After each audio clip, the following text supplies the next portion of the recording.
교회 설립 1주년, 교회의 탄생과 성장 이런 제목으로 말씀 나누도록 하겠습니다. 오늘은 우리 올리브 교회가 돌잔치하는 날입니다. 이제 만 1년 세워져서 이를 첫 번째 기념하고 축하하는 그런 날입니다.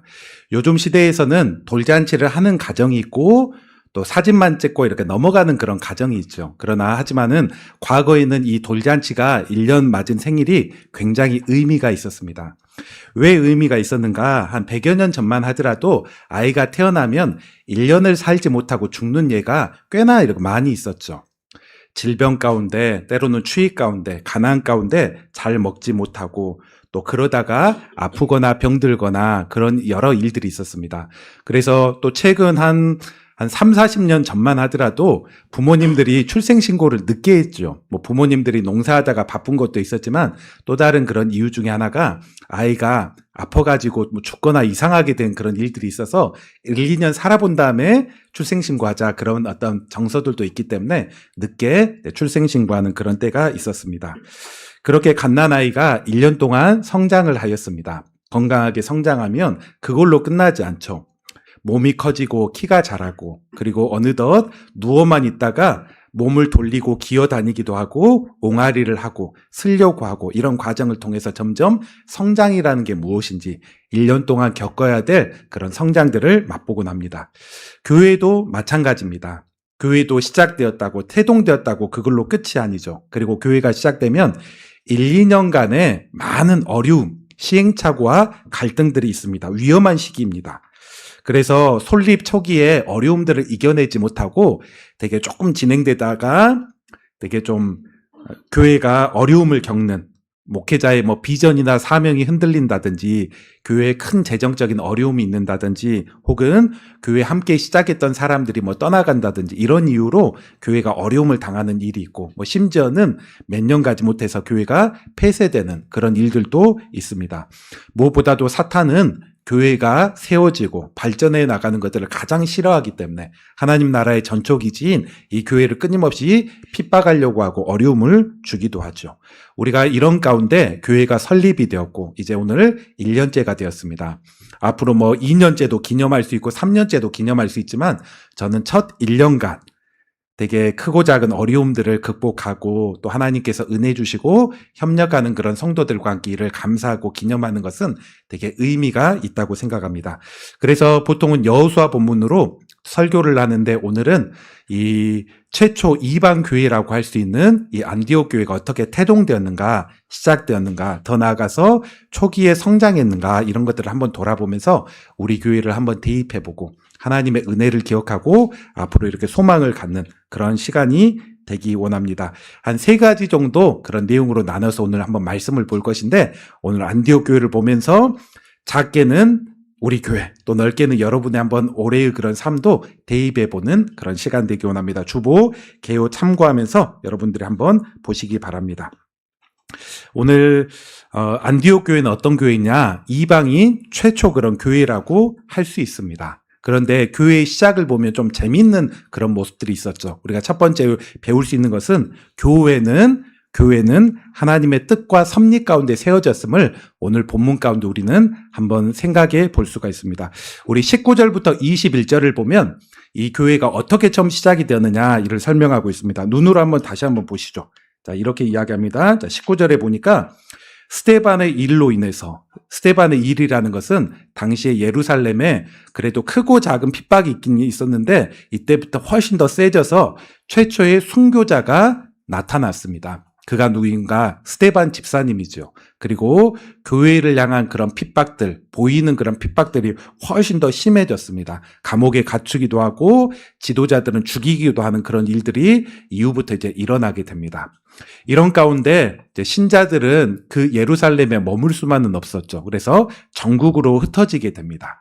그런 가운데 유대 지역에 머무는 사람도 있고 그리고 또 멀리 가서 이방 지역은 유대인들의 그런 핍박의 손길들이 닿지 않기 때문에 저기 좀 국경 바깥까지 나와서 이방인 지역 헬라인들이 살고 있는 그런 지역까지 이동하는 그런 사람이 있었습니다. 그런 가운데 이방인까지 갔던 사람들 중에 자 20절에 보니까 19절 말미에 보니까 베니게 구브로 안디옥까지 이르렀는데 그들이 살아가면서 예수님의 복음을 전하지요. 믿음을 전하지요. 그런데 다만 그들은 유대인에게만 복음을 전할 뿐이었습니다. 복음은 하나님 백성 되는 것은 유대인에게만 가능한 일이지.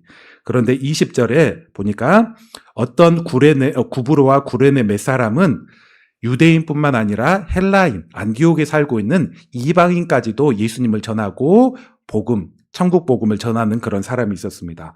그런데 놀라운 그런 열매가 있었는데 그들은 평신도고 잘 훈련되지 않은 그런 사람들이었음에도 불구하고 그들의 몇 마디 말을 믿고 믿는 사람이 꽤 많이 있었습니다. 21절에 보니까 주의 손이 그들과 함께하며 수많은 사람들이 예수님을 믿게 되었다. 하나님의 백성이 되게 되었다. 그러다가 생겨난 그런 무리들이 정기적으로 예배했던 그런 무리가 바로 안디옥 교회입니다. 안디옥 교회가 이런 상황 가운데 설립이 된 것입니다. 여러분, 이 세 절의 그런 상황들 다시 한번 좀 생각해 보십시오. 단편적으로 보면 핍박이 있었고 사람들이 도망갔고 흩어진 그런 사람들 중에 그냥 머물 수 없기 때문에 유대인 이방인에게 복음 전하다가 믿는 사람이 모여가지고 이제 교회가 어찌어찌 하다 보니까 우연히 교회가 생겼구나 이렇게 생각할 수 있는데 사도행전 전체의 내용을 보면 그게 아닙니다. 하나님께서 이미 이방인들에 대한 구원 계획이 있었고 이것들을 감당하고자 하는 그런 교회를 세우시기 원했습니다. 우리 한번 과거로 한번 거슬러 올라가 보면 예수께서 부활하신 다음에 하늘에 올라가기 전에 승천하기 전에 사도행전 1장 8절에 성령이 너에게 임하면 예루살렘, 온 유대 뿐만 아니라 사마리아 지역과 땅끝 이방 지역까지 복음이 전해질 것이다 이렇게 말씀하시고 그러한 삶을 살아야 된다 말씀하시고 하늘로 올라가셨습니다. 그런데 당시의 신자들은 어떻게 살았는가? 이방인들에게는 관심이 없죠. 유대인 중심으로만 복음을 전하고 조금 더 나아가는 그런 사람들은 사마리아인은 정통 유대인과 이방인들이 피가 섞여 있는 혼혈족이죠. 그 정도 사람들은 그래도 용납할 수 있겠다. 왜냐하면 그들은 구약시대 때 그래도 하나님에 대한 믿음이 있었기 때문에 이 정도까지 복음을 전했지 이방인들에게 가서 또 어떤 때로는 외국에 가서 뭔가 교회가 세워지고 복음을 전해야 되겠다 이렇게 생각한 사람은 한 명도 없었습니다. 그래서 하나님께서 이제 예루살렘 교회를 흔들지요. 큰 핍박을 통해서 이들이 전국 각지로 흩어지게 하십니다. 그런 가운데 이방인 지역까지 이동하는 사람이 있었습니다. 이게 사도행전 8장에 고난이 그런 핍박이 있었고 9장에 가면 사도행전 9장에 가면 이방인 사도 중에 대표적인 사도인 사도 바울이 회심해서 예수님을 만나서 구원받는 그리고 이방인 사도로 준비된 장면이 9장에 나옵니다.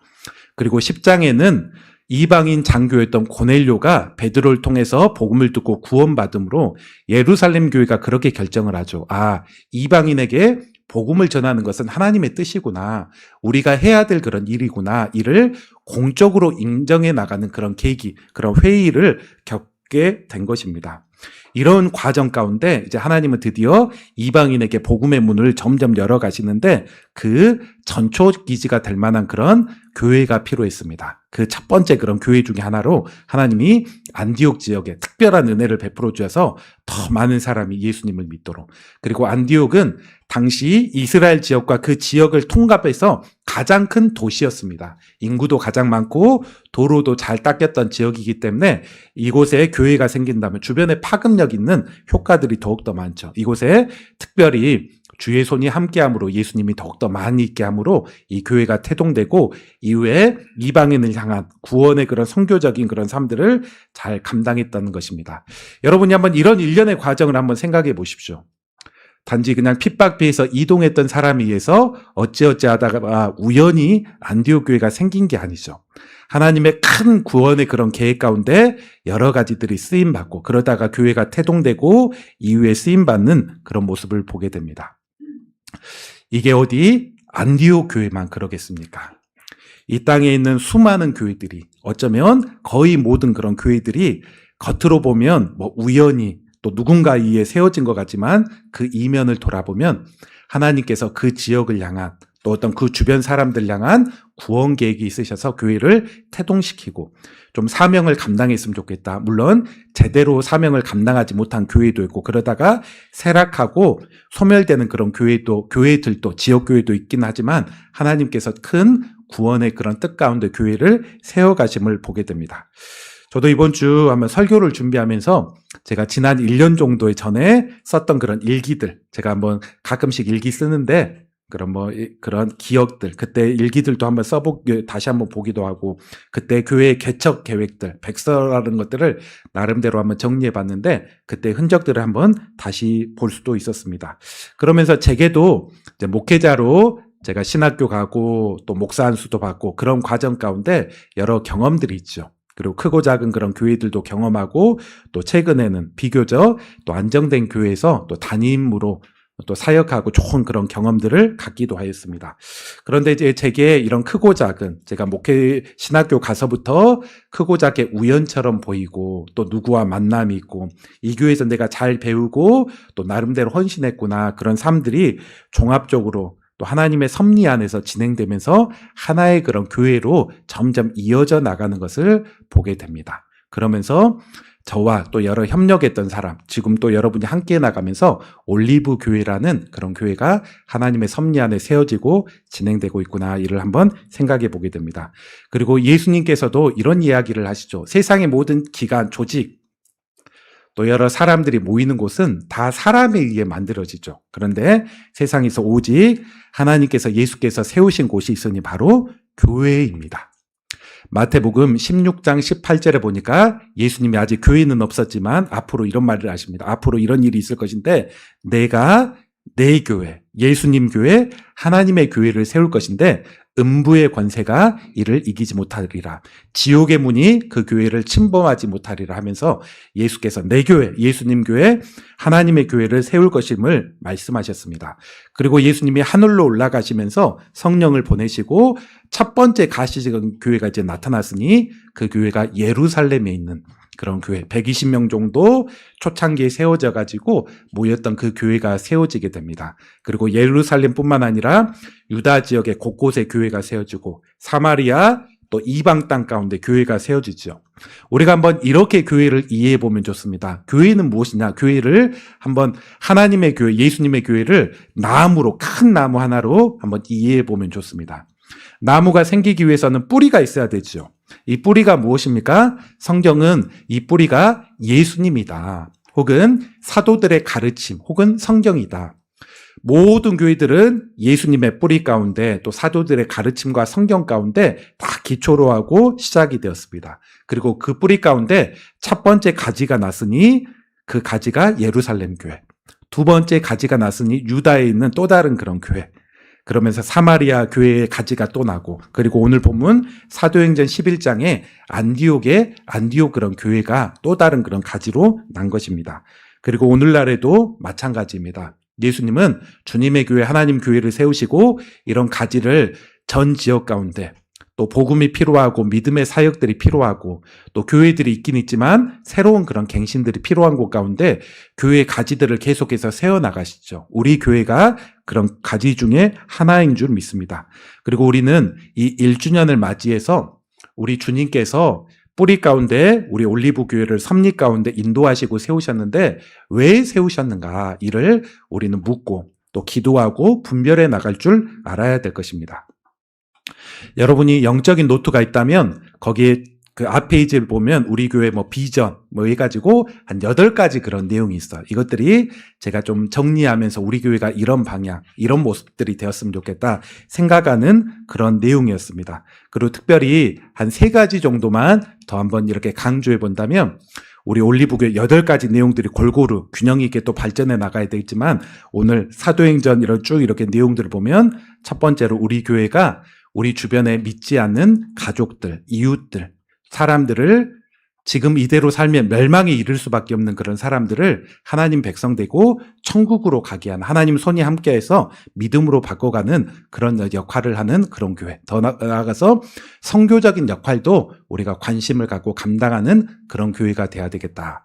그리고 두 번째, 요즘 친구와 친구, 또 의미 있는 그런 동역자를 만나기 어려운 이런 시대 가운데 또 우리 교회가 피난처가 되고 친구가 되고 더 좋은 동역자를 만날 수 있는 그런 교회.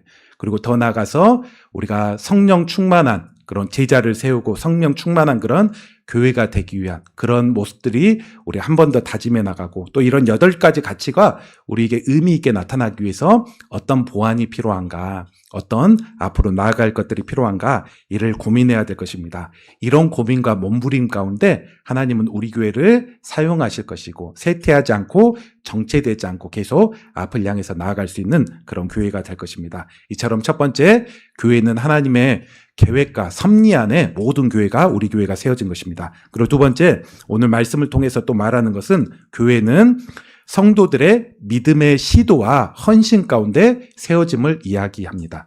교회가 또 어떻게 세워지냐? 분명 하나님의 계획과 섭리 가운데 세워지지만 두 번째 또 다른 양상은 무명의 성도들의 믿음의 시도, 헌신, 또 어떤 믿음의 어떤 개척 정신과 돌파 가운데 교회는 세워져 나간다는 것입니다. 자, 오늘 우리 첫 번째 내용은 하나님의 어떤 섭리 가운데 세워져 나가는, 사도행전에 쭉 이방인 그런 교회를 향한 구원의 계획들을 우리 살펴봤죠. 그런데 19, 20절에는 직접적으로 또 보여주는 대목이 있습니다. 바로 핍박을 피해서 흩어졌던 그런 신자들의 수고를 통해서 이 안디옥 교회가 세워졌다. 다수의 사람들은 여전히 유대인에게만 복음을 전합니다. 외국 땅, 국경 바깥에 넘어갔음에도 불구하고 그들이 만난 사람은 대부분 유대인이었고 유대인들에게만 예수님을 전할 뿐이었습니다. 이런 상황 가운데 특별한 믿음의 시도와 모험을, 과거의 그런 답습, 또 과거에 익숙했던 것과 다르게 믿음의 행동을 하는 사람이 있었으니, 사람이 누구인가? 20절에 보니까 구브로와 구레네 몇 사람은 안디옥에 이르러서 유대인뿐만 아니라 헬라인들에게, 유대인과 무관한 그런 사람들 가운데서도 복음을 전하는 그런 사람이 있었다는 그런 것입니다. 물론 이전에도 교회는 이방인에게 복음을 전하는 것이 하나님의 뜻이라 인정은 했죠. 그런데 다만 과거의 관습, 전통 이런 것들에 묶여서 실제적으로는 이방인들에게는 전도하고 또 교회를 세워야 되겠다, 이런 데는 관심이 없었던 것입니다. 이런 상황 가운데 일부 사람들의 믿음의 시도가 있었고, 그리고 이 믿음의 시도 가운데 우리 하나님께서는 21절에 보니까 주의 손이 그들의 어떤 믿음의 활동, 복음의 전함 가운데 함께해서 꽤 많은 사람들이 예수님을 믿게 되었다는 거예요. 그러면서 교회가 시작되었다, 이렇게 말하고 있습니다. 여러분, 교회를 세우는 것, 더욱더 나아가서 세워진 교회가 앞으로 건강하게 성장하는 일은 너무나 힘겨운 일이고 또 변수가 많은 일입니다. 아까 제가 하나님의 교회를 나무로 비유했는데, 나무가 잘 자라기 위해서 양분도 받아야 되고 비도 와야 되고 바람도 또 여러 가지 피해야 되는데, 이런 여러 가지 많은 그런 변수가 있습니다. 그리고 이 나무가 세워지고 잘 자라기 위해서는, 교회가 잘 자라기 위해서는 많은 성도들의 기도, 헌신, 믿음의 시도, 어쩌면 지난주 우리가 설교 들었던 것처럼 갈렙과 같은 진취적인 어떤 개척 정신, 이런 사람들에 의해서 교회는 세워지고 발전하게 됩니다. 반대로 얘기하면 우유부단한 사람, 늘 해왔던 방식대로 익숙한 곳에서만 머물러 있는 그런 사람들이 있는 가운데는 이런 교회가 태동되고 적극적으로 일하기는 힘들다는 것입니다. 불신자를 변화시키는 그런 교회가 태동되기 어렵다는 것입니다. 우리가 때로는 하나님의 말씀 하나만 믿고 좀 저돌적이고 좀 무식하고 좀 그런 모습들도 우리에게 때로는 좀 필요하죠. 재지 않고 내가 이 말씀만 믿고 한번 끝을 나겠다. 실패가 있더라도 말씀대로 순종해서 한번 실패해 보겠다. 어떤 이런 각오, 마음들, 이런 마음이 필요합니다. 그리고 제가 우리 교회 그 1년 사진, 이것들 다시 한번 좀 이렇게 한번 다시 되돌아보면서 1년 동안 참 많은 일이 있었는데 다시 하라고 하면 하기 힘들었겠다. 하나님께서 함께 하시고, 그때는 이게 힘든 일도 모르고 기쁨으로 이런 것들을 감당하게 하니까 이런 일들이 이루어지고 여기까지 왔구나, 이런 생각을 하게 되었습니다. 이처럼 믿음의 시도, 또 믿음의 어떤 돌파를 하는 가운데 교회는 세워지고 점점 성장해 나가는 것을 보게 됩니다. 그런데 여기서 우리가 오해하지는 말아야 될 게, 무조건 교회가 혹은 신생교회, 우리 교회가 새로운 것, 과거에 없는 것을 시도해 나간다는 것은 아니죠. 성경적인 것들, 과거의 좋은 것들을 우리가 이것들을 계승해 나가고, 현실에 맞춰서 조금 더 모양새는 바꾸어 볼 수 있는 것들이 있지만, 우리가 하나님 중심으로 신앙생활하고 성경 중심, 교회 중심으로 우리의 믿음 생활하는 그런 가치들은 변하지 않는다는 것입니다. 여기서 기준이 뭔가? 하나님의 뜻이죠.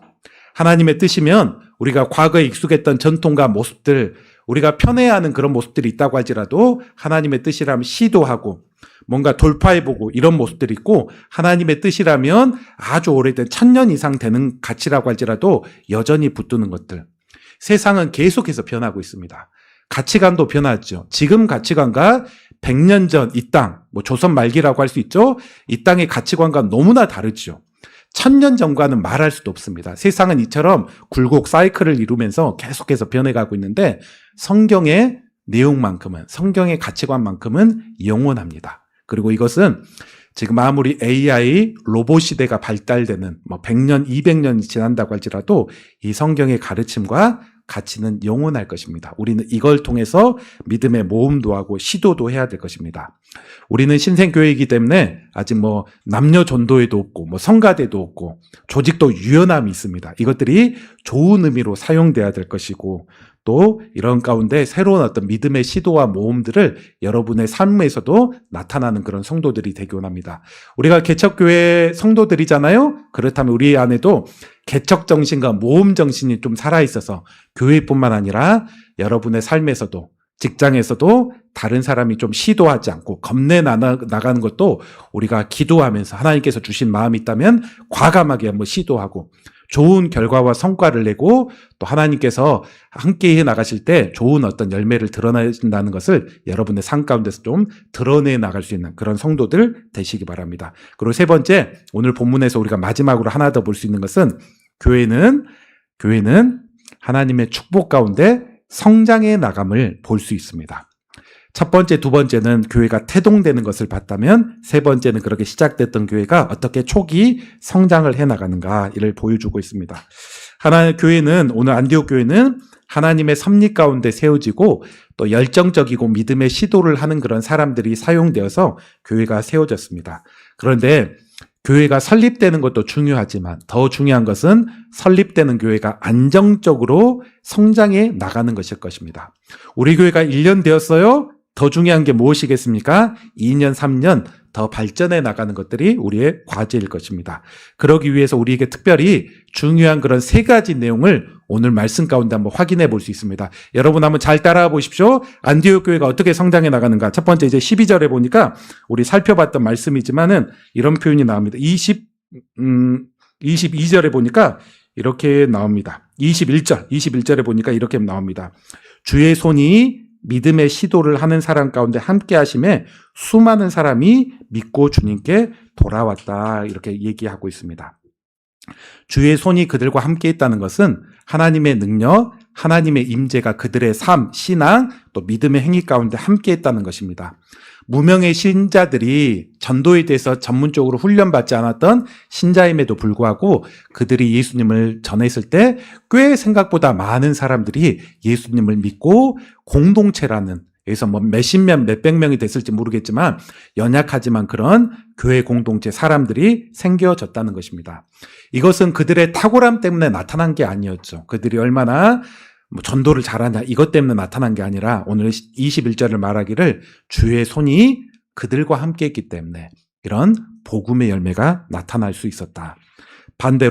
반대로 아무리 노력과 열심을 하고 교회를 성장시켜야지, 큰 교회 만들어 봐야지 이렇게 최선을 다한다고 할지라도 주의 손이 함께하지 않고 허락하지 않으면 되지 않는 일입니다. 그리고 더 반면에 우리는 연약하다고 할지라도 하나님이 쓰실 만하고 또 우리가 주의 통로가 될 만하면 또 하나님이 그런 교회 가운데 함께 하여서 주의 복음의 역사들을 계속해서 일으키실 것입니다. 우리 교회가 성장해 나가기 위해서는 이처럼 주의 손이 우리와 함께 하여서 우리의 복음 사역, 예수님을 믿음을 전하는 그런 사역 가운데 열매 맺고 초신자들이 더욱더 견고하게 쓰도록 이런 어떤 목표, 어떤 이런 말씀 사모해야 될 것이고, 두 번째 우리가 또 인상 깊은 그런 구절은 22절에 보니까 23절에 보니까 이런 표현들이 나옵니다. 안디옥에 꽤 많은 사람들이 이제 예배를 드리고 있다, 이런 얘기를 듣고 예루살렘 교회가 이 소식을 듣고 바나바라는 사람을 파송하죠. 지도자를. 그러면서 확인하고 이 교회의 중심을 잡아줘 바나바가 파송되었습니다. 23절, 그 바나바가 안디옥 교회에 와서 예배 드리면서 무엇을 받느냐? 하나님의 은혜를 보았습니다. 하나님의 은혜. 이 은혜가 어떻게 했느냐?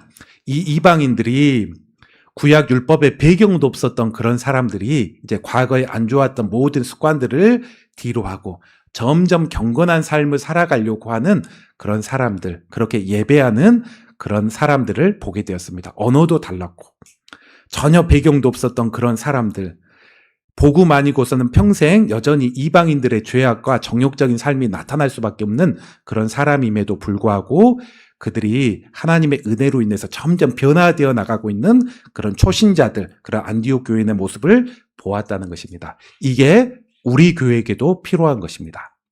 기존의 성도들은 물론이거니와 우리 초신자들, 우리 희망세대 사람들, 우리 성경 한 구절 찾아봅시다. 우리 신약 뒤에 보면 디도서 2장 한번 봅시다. 디도서 2장. 2장 우리 11절. 신약 352면 정도 있죠? 350면 정도 있습니다. 350면. 디도서 2장. 우리 11절부터. 349면, 350면 신약 성경. 우리 한번 이 구절을 우리 한번 확인해 보고 갑시다. 하나님의 은혜가 이 안디옥 교회에 나타났는데 하나님의 은혜가 나타날 때 어떤 모습이 있느냐? 자, 디도서 2장 11절 가운데 이야기해 주기를. 제가 11절 한번 읽겠습니다. 모든 사람에게 구원을 주시는 하나님의 은혜가 나타났습니다. 그럴 때 12절 같이 시작. 우리를 양육하시되 경건하지 않는 것과 이 세상 정욕을 다 버리고 신중함과 의로움과 경건함으로 이 세상에 살고 13절 제가 읽습니다. 복스러운 소망과 우리의 크신 하나님 구주 예수 그리스도의 영광이 나타나심을 기다리게 하셨으니, 쉽게 얘기하면 하나님의 은혜가 나타나더니 이 디도도 지금 이방 지역 가운데 교회 가운데 목회자로서 섬기고 있는 그런 사람이죠. 사도 바울이 이야기하기를 12절 하나님의 은혜가 나타나니까 그들이 이방인들이 이전에 경건치 않은 습관들, 정욕적인 그런 삶이 있었는데 이런 삶들을 점점 끊어내고 이것들을 다 뒤로 하고 점점 경건한 삶, 의로운 삶 이런 모습들이 나타나고 심지어 그 이방인들이 어떤 말을 하냐. 우리가 예수님의 재림을 기다립니다. 예수님이 다시 오심을 제가 사모합니다. 그런 말들을 그들 스스로가 나온다는 것입니다. 어찌 그런 일이 가능했습니까? 하나님의 은혜가 교회와 성도들 가운데 임하였기 때문에 이런 큰 믿음의 변화들이 가능한 것입니다. 오늘날에도 40년, 50년 불신자로 살아나가다가 세상 가치관과 습관, 재미에 익숙해 나가다가 이제 막 예수님에 대한 의식이 생겼다고 합시다. 하나님에 대한 이제 믿음을 가졌다고 합시다. 그렇다고 할지라도 그 사람의 가치관과 생각이 바뀔 수 있을까요? 거의 어렵다고 봅니다. 40년, 50년 묵은 것들을 어떻게 생각은 할 수 있겠지만 그렇게 살기는 어려울 것입니다.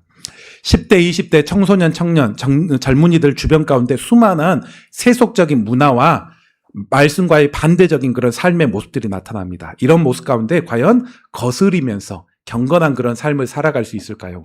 거의 힘들다고 봅니다. 그럼에도 불구하고 오늘 성경은 하나님의 은혜가 나타날 때 경건하지 않는 삶의 모습, 정욕적인 그런 모습들을 점점 끊어나고 뒤로 해나가고 하나님의 모습들을 점점 닮아간다. 그러더니 우리 주일에 예배하는 모습들이 귀하게 여겨나가고 뭔가 하나님의 은혜를 받고 중심으로 받고 그들 역시도 어느덧 얘기하기를 예수님의 제가 재림을 믿습니다. 빨리 왔으면 좋겠습니다. 이런 고백들이 하나님의 은혜가 나타나자 자연스럽게 이런 모습들이 나타난다는 것입니다. 이게 우리에게 필요한 모습이 아닐까요? 우리 교회에 정말 필요한 모습이 바로 하나님의 은혜인 줄 믿습니다. 그리고 또 세 번째 주목해 볼 수 있는 또 다른 그런 표현들은 24절에 보니까 이 바나바가 파송되어 가지고 여기서 이제 담임 목사격으로 사역하긴 하는데 바나바가 어떤 삶을 살아가느냐. 자, 오늘 본문 다시 사도행전 11장 24절에 보니까 바나바는 성령 충만한 사람이었다. 그리고 또 바나바가 성령 충만하여 사역을 하니까 안디옥 교회가 더욱더 성령 충만하여서 이전과 다른 어떤 믿음의 모습을 갖게 됩니다. 큰 무리가 죽게 더했다. 분명 이전에도 적지 않은 사람들이 모였지만 바나바의 사역을 위해서 이 교회가 더욱더 성령 충만하게 되고 그 결과 더 큰 무리가 이 안디옥 교회에 모이게 되었다, 임하게 되었다. 바나바가 오기 전과 이유가 양상이 많이 달라졌다는 것입니다. 어찌 이런 일이 가능합니까?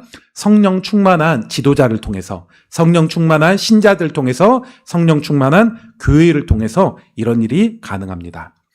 좋은 지도자, 성령 충만한 지도자를 만난다는 것은 우리의 신앙의 참 큰 복입니다.